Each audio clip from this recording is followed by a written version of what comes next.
வணக்கம் நண்பர்களே. இன்று திருக்குறள் நறுக்குறை உரையாசிரியர் முனைவர் சு. மீனாட்சி சுந்தரம், அரசு பெரியுளம் உயர்நிலைப்பள்ளியினுடைய தலைமை ஆசிரியர். இன்றைய அதிகாரம் 112, நலம் புனைந்து உரைத்தல். நன்னீரை வாழி அனிச்சமே நின்னும் மென்னீரால் யாம்பிப்பவள், அனிச்சத்தை விட மென்மையானவள் காதலி. மலர்காணின் மையாத்தி நெஞ்சே இவள்கண் பலர்காணும் பூவுக்கும் என்று.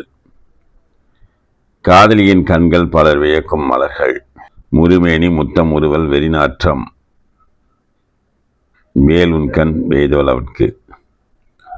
தோல் மூங்கில் தளிர் மேனி முத்துப்பல் நறுமண கூந்தல் கண் வேலி என் காதலி. காணின் குவலை கவிந்து நிலநோக்கும் மானிழை கண் வெபுவம் என்று. குவளையும் தலைகுனியும் இவள் கண்களை கண்டு. அனிச்சப்பூ கால்களையால் பெய்தால் நுசிப்பிற்கு நல்ல படாப்பறை. அனிச்சத்தை கூட தாங்காத இடை. மதியும் மடந்தை முகனும் அறியா பதியில் கலங்கிய மீன். மதி முகமோவென விண்மீன்கள் மயங்கியன. அருவாய் நிறைந்த அதிமதிக்கு போல மறுவுண்டோ மாதர் முகத்து. மாதர் முகம் பொலிவு. மாதர் முகம் போல வெளுவிட வல்லையல் காதலை வாழிமதி. மாதர் முகம் ஒளிவிடும்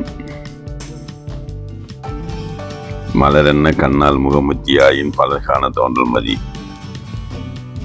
நிலவே நுண்முகம் காதலி முகமாயின் பலர் காண்பது.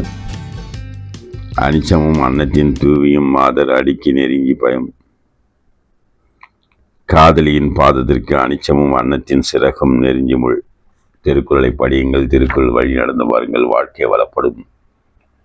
நன்றி, வணக்கம், வாழ்த்துக்கள்.